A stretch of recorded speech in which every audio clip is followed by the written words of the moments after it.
Hello, everyone, and welcome to the Economics Design Podcast. Today, I'm very excited to be joined by our guest, Alex Wettermann. Alex, thanks for coming on the podcast today.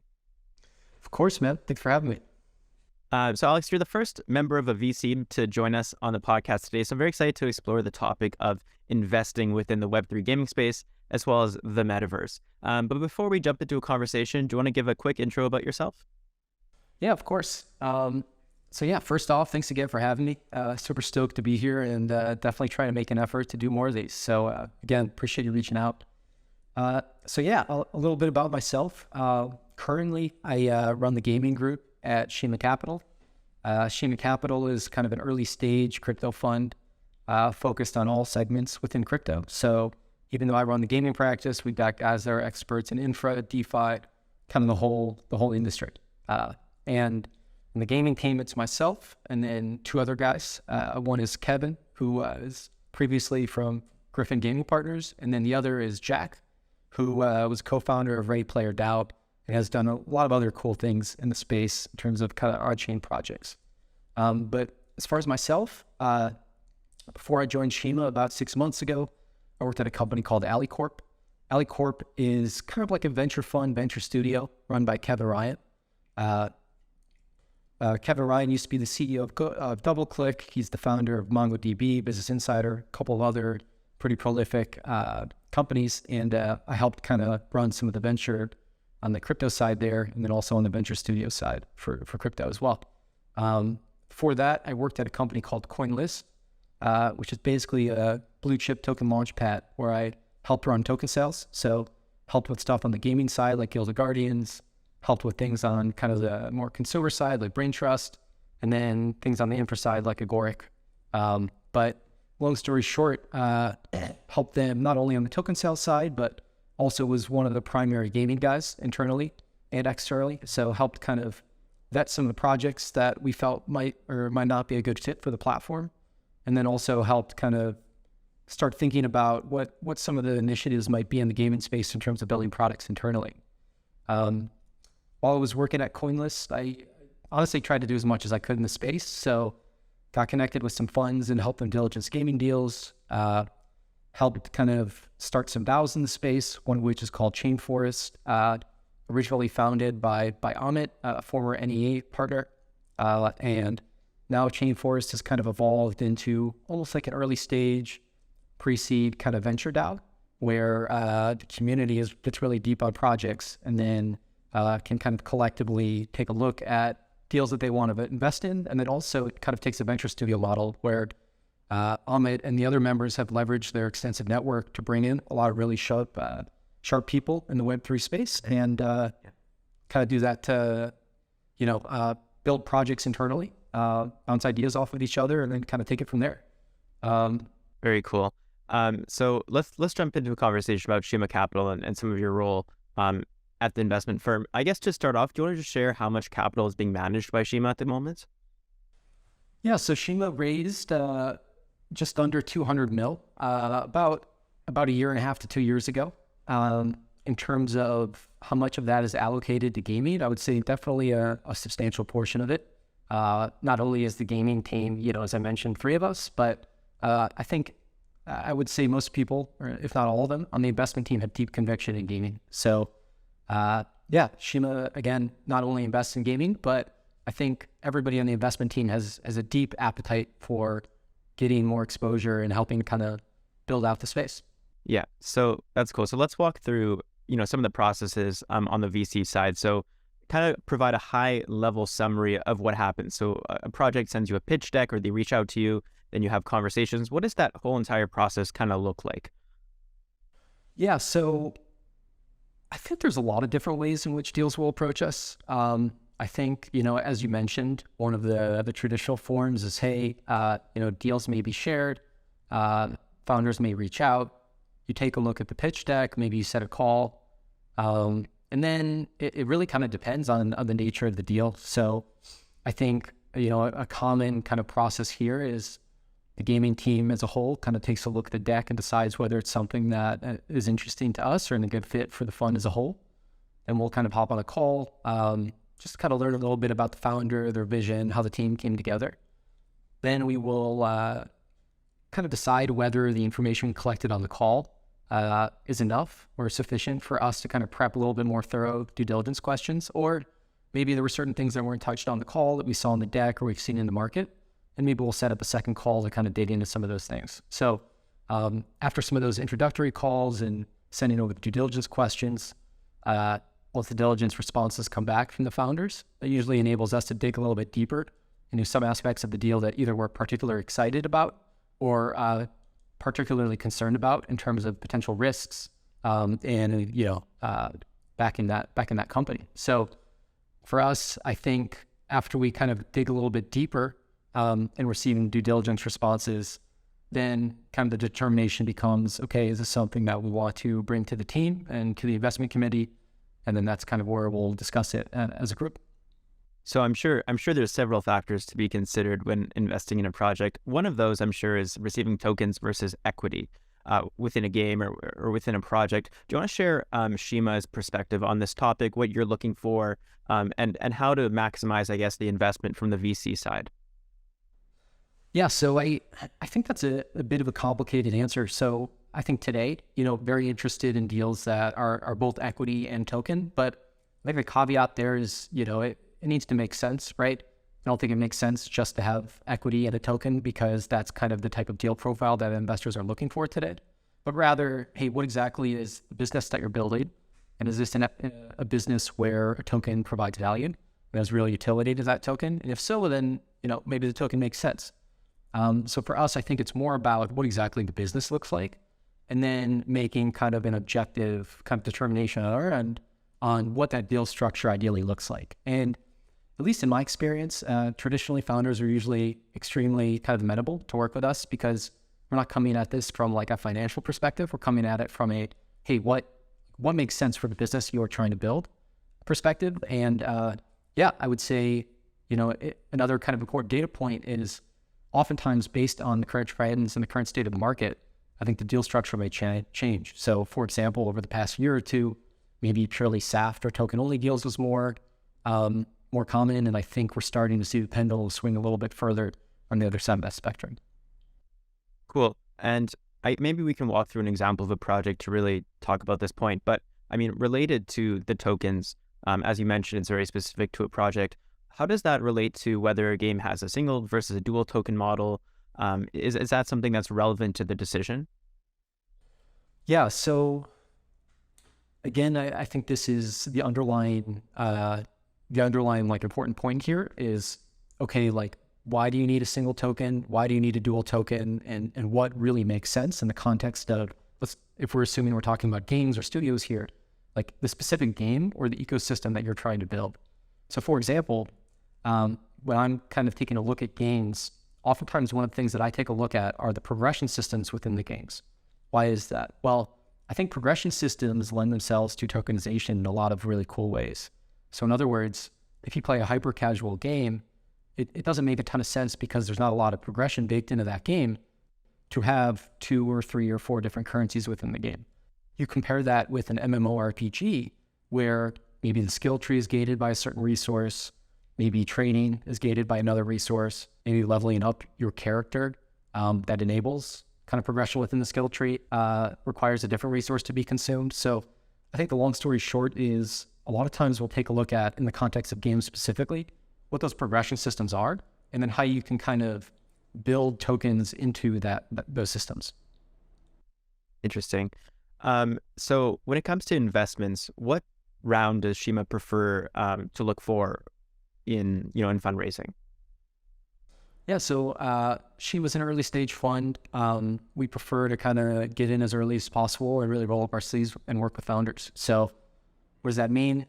Generally pre-seed and seed stage deals. We'll do some select Series A, but I think generally that's a little bit more rare for us. And in terms of kind of doing deals on the pre-seed and seed stage side, we're super excited to lead and co-lead deals. So again, yeah, we really like to work with founders and kind of leverage a lot of the cool tools that we have at Shima to help them grow and kind of pursue the vision that they have. Mm-hmm. And maybe you could walk us through one or two of those tools or ways that you have helped founders in the past with their project. Yeah. So, as I was mentioning with the progression systems, we work a lot with our teams on token design, trying to figure out how do you build kind of a durable economy. So, for example, if you look at games that don't have kind of a crypto component, oftentimes these games have a kind of walled garden that prevents resources and resources within that economy from exiting the system or the ecosystem. With crypto, you have this kind of component where you can liquidate those resources. You can pull resources out of the game. What does that do? Well, that creates a very different dynamic within the economy. So for us, we spend a lot of time talking with our portcos and working with them to identify with pretty extreme granularity what these players look like. For us, it's really important to understand the archetypes of players that exist in the ecosystem, and then to really drill down at which of those players you're going to target and why. So to give you an example, if you were building a game that doesn't leverage Web3 Rails, traditionally you're trying to target maybe a casual audience, maybe a mid-core audience, maybe a hyper-competitive audience. But now, as you have these open economies, you now have to design games that also consider how speculators are going to interact with your economy, how investors are going to interact with it, how people that are maybe spectators but want some skin in the game want to participate. So for us, it's really important to understand, who exactly you're building for, and then designing the game in parallel with the economy for those specific archetypes. Interesting. And so one of the things you mentioned was that your investments can depend on the type of game genre, or the number of tokens and their use cases can relate to the game genre. Is there a preference for Shima's investments in games into a specific type of game genre? Yeah, I don't know if there's a specific genre that we are more or less likely to invest in. I think it's more that there are certain economy designs that are well suited for specific genres. And then once you take that approach, it's like, okay, well, do the other kind of aspects of the deal check out, right? In terms of, hey, is this something we're excited about? Do we get along with the founders, that sort of thing. So I think the short answer is that the genre is not necessarily a make or break sort of situation, but there are certain genres that, we may be more excited about because of saturation in the market, right? So for example, if we see a bunch of shooters in the market, maybe that's a little bit oversaturated and we want to spend more time on a different segment that we think there's a bigger opportunity for. To kind of answer the question a little bit indirectly, rather than genre, one thing that we spend time looking at is the platform that's being built on, right? So not only do you want to consider what types of genres lend themselves with respect to maybe the progression systems, as the example that I alluded to earlier, to tokenization, but also what sort of mediums are a little bit more suited or well suited for, again, Web3 Rails. And for us, we think it's a little bit more, we're spending a little bit more time as of late on maybe the mobile segment rather than, let's say, AAA games. And at least for me personally, I think a lot of that comes down to the profile of the founders building these and the experiences that come with those founders. So in other words, mobile developers are extremely seasoned in being data-driven in their decisions and shipping quickly and being extremely experimental. So in other words, they're very familiar with A/B testing and really just going to the market and figuring out what the market wants. For us, given the tight alignment when you tokenize a game, when you tokenize a game, create a really tight alignment between the builders and the founders and the developers and the end users or the consumers. So with this tight alignment, it becomes even more important to understand what your community wants and to build for that hyper-engaged audience. And for us, we felt like a lot of the mobile developers have shown a forte for some of these qualities, and I think that's another way to back into the types of genres or platforms that we're particularly excited about. And I can imagine that also the amount of time, the number of years it takes to ship a really good quality game would have an impact in terms of, Shima's strategy to invest in these projects. Do they invest in MMOs being developed, or is it primarily just these casual and web games? So first off, I think that's a great point. You kind of hit the nail on the head. One of the concerns with AAA is that it takes a lot of time to actually get that game launched, right? And not even launch, just pre-launch, get a beta, get an alpha, get something in people's hands. And kind of in the current market landscape, it's become increasingly difficult, at least in comparison to the past 2 years, to raise capital in this environment. So If you assume that's more difficult to raise capital, then you have to be extremely intentional about kind of managing runway and figuring out how you can find, like using creative ways, how you can find traction within the market. This is something that I've been chatting with a lot of friends about recently.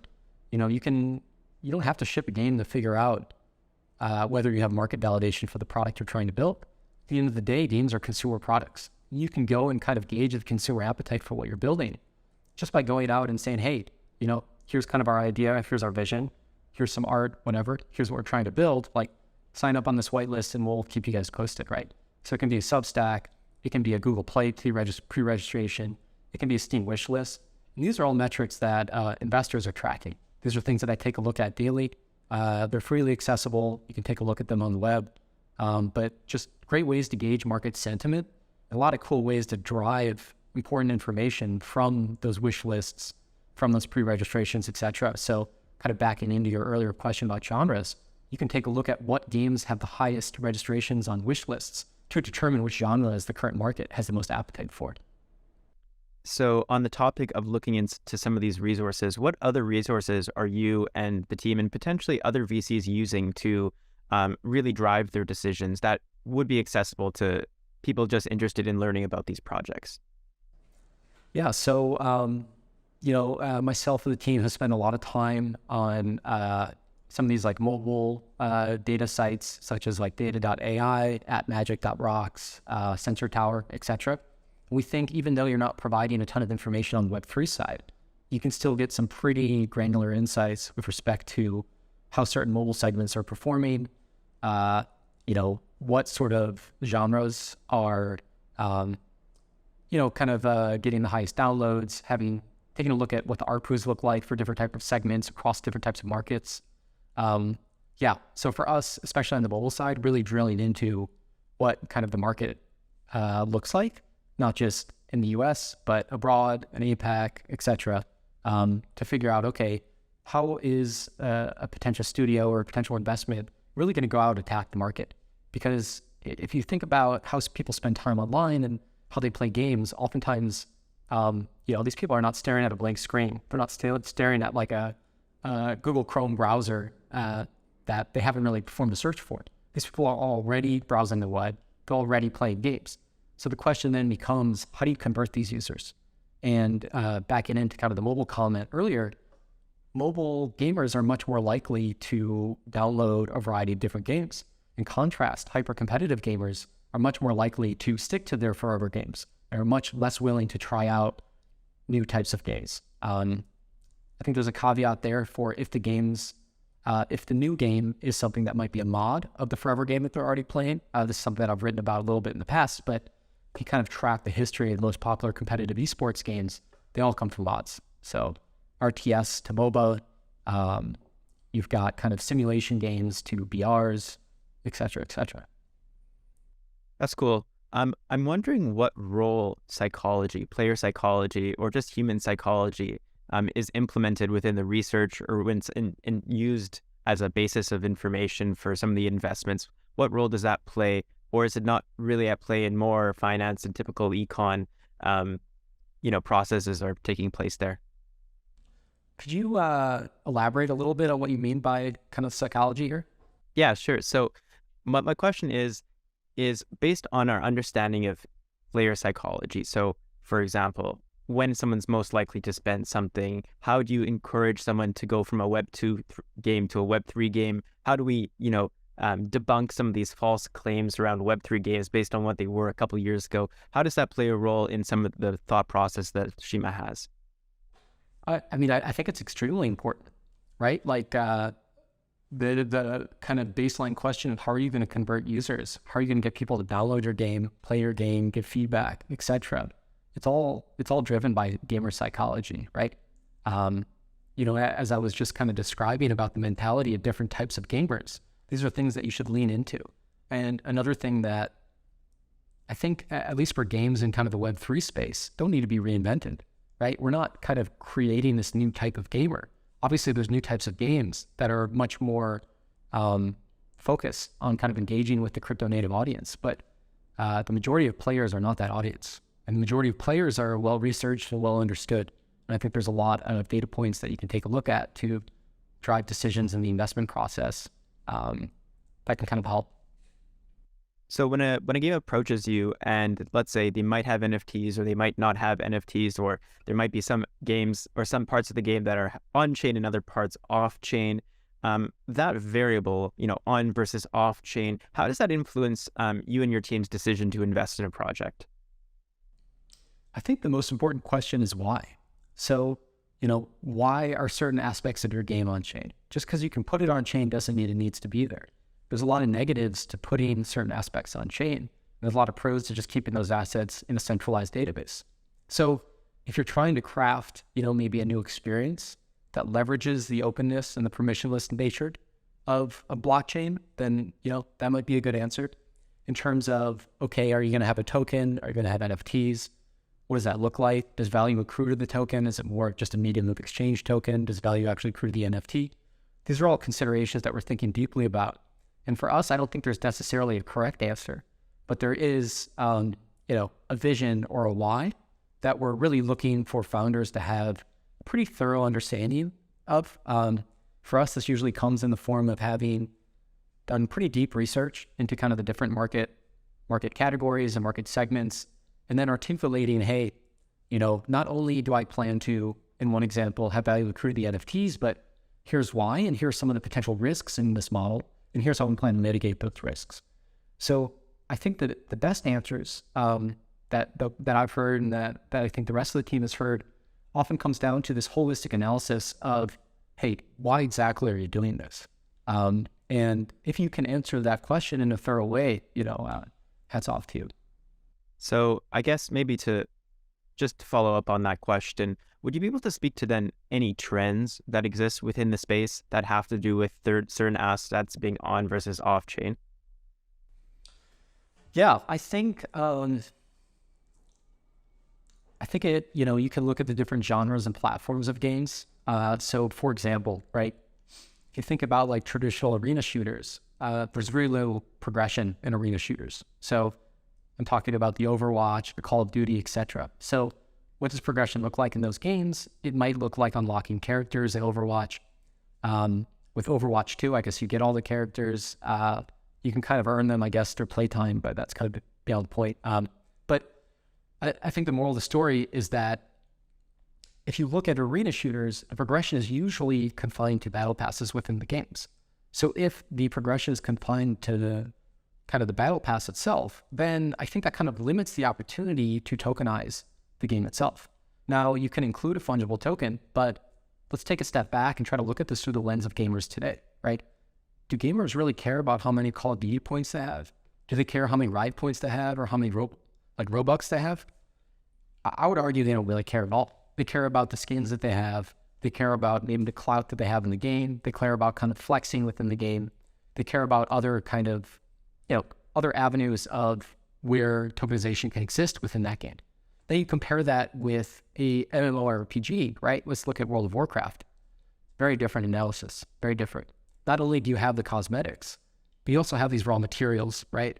And I think, long term, MMOs are much more well suited to having more assets on chain, because there's a reason to have them on chain, because there's like a marketplace that's already baked into kind of the core game loop. And now you add this Web3 component that enables that marketplace to have deeper liquidity because it's connected across the entire kind of Web3 gaming ecosystem. So in other words, rather than just trading within World of Warcraft, you might be trading assets between World of Warcraft on a third-party marketplace with somebody who's playing another MMORPG, right? Final Fantasy 14, etc., something else. So for us, I don't think it all comes down to genre, but I think genre is a really great way to understand not only game design, but how games are monetized. And I think it's pretty illuminating in terms of how you can kind of add certain Web3 features to those existing games, where design games are all the Web3 features in and of itself. Yeah, I think that's an interesting analysis. I want to go back to something we were mentioning a little bit earlier, which is some of the mindset for people who are looking to invest in projects, you and your team. My understanding is it's pretty much a needle in a haystack, where you go through hundreds upon thousands of pitch decks and speak to hundreds of founders, and you choose one or two. So I'm wondering if you could share a little bit more about that mindset Um, if you could allow our listeners to put themselves in the shoes of a VC and really understand what they're looking for, why they're looking for it, like what are those intuitive parts that might not be something on paper that you look for? Yeah, so I think if I'm stepping back or I'm stepping into kind of the founder position, I think one thing that oftentimes gets a little overlooked is founders doing research on the funds themselves and really thoroughly understanding the theses of the fund. So in other words, if I'm pitching Fund A, I want to know exactly what Fund A thinks about the market that I'm trying to operate in. And if I can really understand how they think about the market, then I can curate my pitch and my business to the thesis that those guys are looking to invest in. In other words, you can also look at their portfolio companies to understand strategic synergies between maybe the company that you want to build today and how your company can provide value, not just to the fund, but to all the portfolio companies in a way that is much more strategic than maybe a one-off investment that sits outside the rest of the portfolio. To your comment in, hey, VCs are looking at a bunch of deals. How do you become that kind of diamond in the rough? I don't know if there's a straight answer. I think the best way is to try to form relationships with VCs to understand how they're thinking about the market. So that way, when it's time for you to go out and raise a round, you know who you should be chatting with because you're already connected with the guys that are working in the industry, and hey, I'm going to go approach this or that VC for this or that purpose. And in doing so, you become much more intentional with your approach, and your pitch becomes much more refined. So, it's a tough question to answer. I'm sure everybody you ask will have a different answer, but for me, a lot of it is, hey, step in the shoes of the investor, right? The investor spends all day, every day looking at the market. So you probably don't want to spend 75% of your slide deck or your pitch deck talking about the market that they're intimately familiar with. I was just chatting with somebody about this the other day. Honestly, sometimes you set yourself up for failure in doing that. So to give you a concrete example, if I'm looking at the market landscape for the game that you're trying to build or the market you're trying to penetrate, there's two easy ways you can set yourself up for failure. One is you don't include certain companies operating in that market, which means you just haven't done enough research, which isn't that great of a look. And two, maybe you intentionally remove some of those participants in the market. So that way you can kind of play up the good facts in the deck, which again is a red flag because it means you're not giving complete disclosure, especially in a market where, again, we're spending all day, every day thinking about it. So this isn't the time to be testing or informing us about the market because we're already thinking about it. And if you're chatting with a VC who isn't thinking about that market, this goes back to my earlier point about being intentional about who you speak with. Probably not the right investor to be chatting with. And you could probably be spending your time, or that time could probably be better spent elsewhere. So just how I'm thinking about it. So, a key point you made there is, okay, put yourself in the shoes of the VC, understand what they're thinking about the market. So my question for you is, how are you thinking about the market? Big question. So for us, we're extremely interested in deploying right now, still extremely active, right? As you mentioned, we see a lot of deals. I think the deal cadence was slowing down a little bit towards the end of last year, but at least over the past 3 to 4 weeks, the pace has definitely picked back up, and I think we're right kind of back where we were. So, what are some things that we're trying to spend time on? Honestly, trying to kind of build out my Twitter presence to make this as transparent and blunt as possible. So a couple of things that we're looking at right now, as I mentioned, mobile. Maybe more specifically about mobile, I'm looking at games that have kind of genre merging.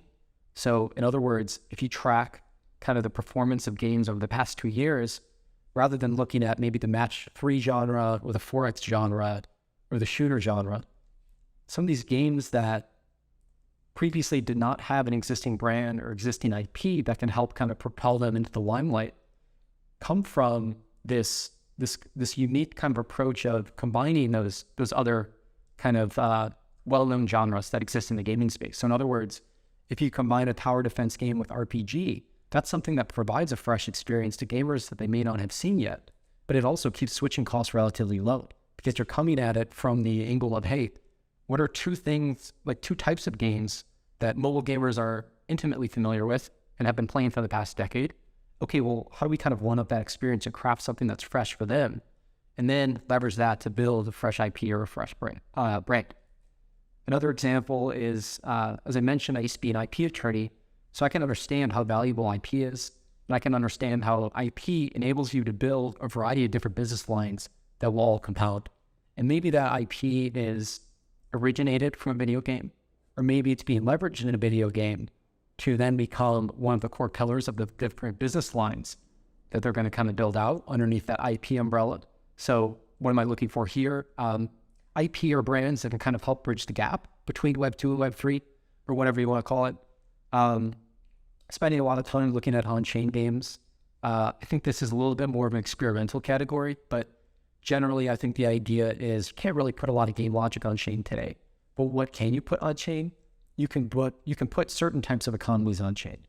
And what can you do with that? Well, you can create assets that then are designed to be modded and forked. So that way you layer on top a variety of maybe UGC or games built by the community that are games that the community itself wants to play.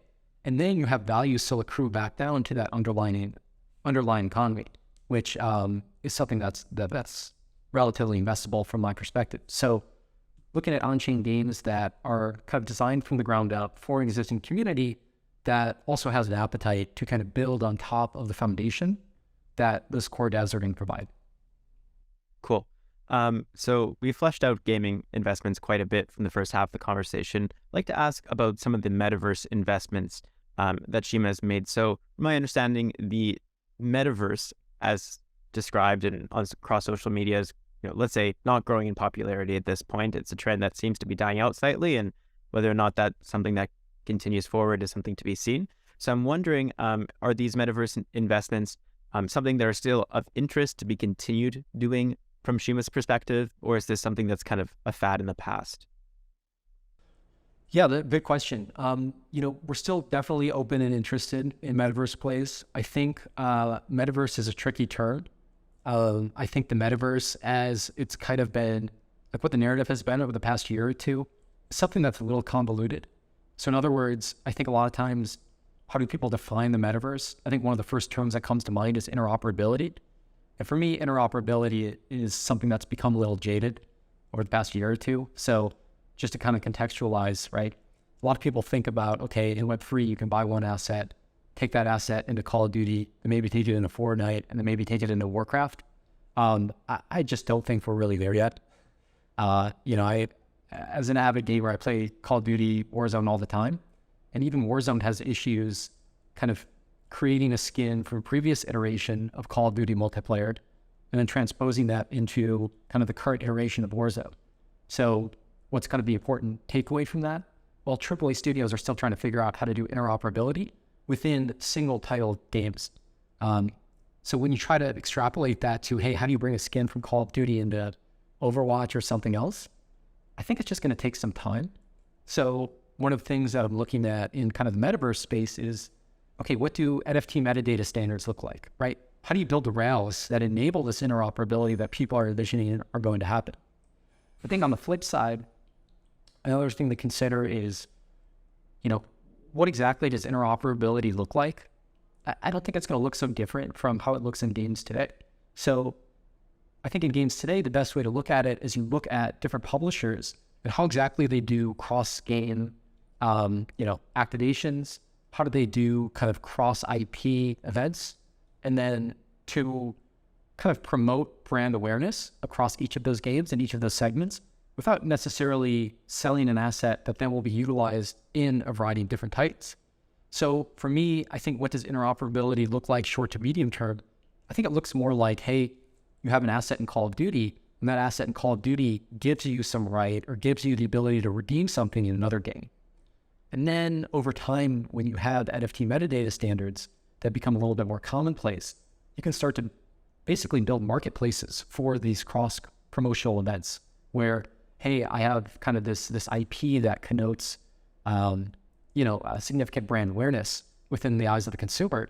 Okay, well, somebody's going to probably bid up the price of trying to pull that IP into maybe the mobile title that they've been developing that doesn't have kind of the same brand recognition that the former does.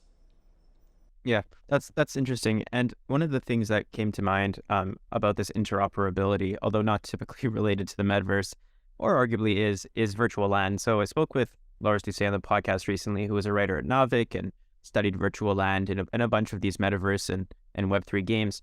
And one of the issues with virtual land, opposed to it already being a trend that's kind of slowing down at this point, is the fact that it acts as a mechanism to prevent people from entering the ecosystem. So if you need to participate, you need to buy land, and then all of a sudden you no longer have as many people engaging in your ecosystem. And there's also just issues that surround economic policies that are being changed over time, such as the use of a piece of land in Axie Infinity, prior to some changes was more useful than it is today. So on the topic of virtual land, is that something that's in interest or not really an interest from Shima's perspective? Yeah, I don't think I have a strong opinion on, hey, should you kind of incorporate virtual land, or if the game includes virtual land, is that a red flag? I don't think so. I think the issue surrounding virtual land comes into how do you use that virtual land to kind of acquire users? So in other words, are you doing a land sale before the game is even live? That's something that I'm not as interested in, right? As a gamer, I just want to see the game, right?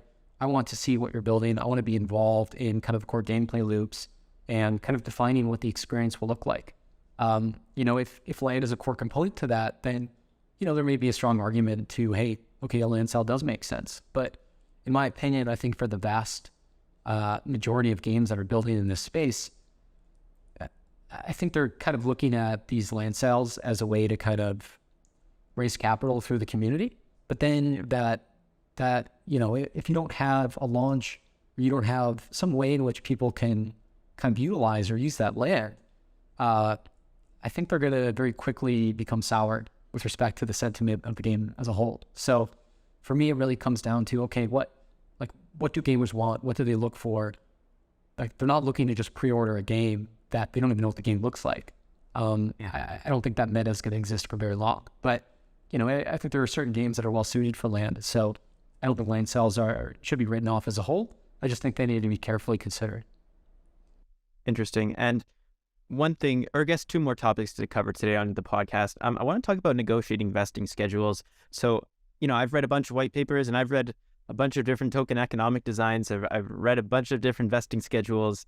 Could you share a little bit more about how that works from the side of the VC? Obviously, from the side of the VC, you want to have as much value that you can, return on your investment through these games or through these tokens. What's the most ideal vesting schedule? What information do you rely on to decide a vesting schedule and tokenomic model for that matter? Yeah, really good question. I'm going to give you the lawyer answer. The lawyer answer is it depends. For example, it kind of depends on, what exactly does the fungible token look like? So to give you kind of two contextual examples, you can have example A, where there's a fungible token that's used in a single title. And then two, you may have an ecosystem token, right? Where it's like maybe a publisher has a token and that token will be leveraged across a wide array of different titles. Well, in the former example, one thing that might be kind of instructive is taking a look at the numbers in terms of, hey, what type of genre is this game? And what's the typical shelf life for this type of game, right? If you're looking at the mobile segment, it's, there are forever games, but the majority of games are not forever games. So if it's not a forever game, then, not looking at the best case scenario, what's the range of performance here? And in looking at that range, you can try to figure out, okay, well, if the traditional shelf life of the game is 4 or 5 years, well, you might want to design a vesting schedule that is suited for the shelf life of the game itself. In contrast, if you're doing an ecosystem token, then that may look a little bit different because the token is utilized in a different way throughout those different titles. So for us, just spending a lot of time with the teams themselves, with other kind of experts in space to figure out what makes the most sense for the particular deal. So are you able to walk us through any examples of a vesting schedule that might be better than another vesting schedule depending on a game genre? Or a little bit more detail on that point. Yeah, I think it's tough to give some pretty concrete details just because I think we're very much in the early stages here. So people are still trying to figure out what vesting schedules make a ton of sense. Now, I think, there's pros and cons to making, having a higher float to those tokens. And a lot of times that kind of comes down to the utility of the token, right? If it's purely kind of a governance token, well, what does kind of that activated audience look like who will actually be actively engaged in the governance? In contrast, if it's something that's more of a medium of exchange, then I think it depends a little bit less. And it's more about, okay, ensuring that you have the right sinks and faucets implemented within the game to kind of manage that kind of supply and demand within the game, which, it bounces up and down depending on kind of the slow drip of content, the live ops, right? The seasonality of content as it's kind of brought into the game, those types of things. So the short answer is I don't have a great example for you because I think we're kind of seeing this playing out in real time. I think, as I mentioned, I think what's instructive is being intentional with this. This isn't something where you kind of, just pull a number out of a hat. I think there's certain data that can be leveraged by teams and by investors and by others to find kind of vested schedules that make sense, but there will also be some trial and error that we see kind of play out over the next year or two. Okay. And last question for you, Alex. So you're a lawyer, you've been part of venture capital teams, you've been part of different startups. So you've been around the block. Do you have any recommendations for younger people who are interested in the Web3 space? Maybe they're interested in venture capital, maybe they're interested in finance or gaming or anything related to what you're working on or have worked on in the past. Yeah, I think there's probably two recommendations I would have. The first one is to take a step back and understand how nascent this industry is, and then to realize that even though there are people that have, maybe a laundry list of credentials who have been working in a variety of different spaces, they can only have been working in crypto for so long. So in terms of the arbitrage those people have from a relatively new industry that hasn't been around for that long, I think it's relatively low. So for me, a lot of it is just pushing yourself to follow kind of your genuine curiosity. For me, as somebody who spent time as an attorney, realized it wasn't really for me. Just diehard gamer who was also deeply interested in cryptography, and these worlds kind of collided. So for me, I would really push people to not only follow their curiosity, but also try to build out that network and connect with people that share kind of the similar insights or share kind of the similar views that you may have. And I would say you kind of approach the people that have similar views to initially build out your network. And I think you can leverage platforms like Twitter to do that. I think Twitter is a phenomenal platform. But then after you kind of build out that network, then you should look outside kind of that echo chamber to find people who may be sparring partners or really just kind of push you to kind of play devil's advocate, right? And to kind of, just understand what kind of the strongest positions are on the other side of the table from whatever you think about kind of the future of the industry. Cool. Alex, it was great to have you and speak to a VC on the podcast today. Thanks so much for spending the time talking to me today. Yeah, man, really appreciate it. And love what you've been doing with the pod and excited to stay tuned. So thanks again for the invite. Appreciate it. My pleasure. Okay, thanks everyone.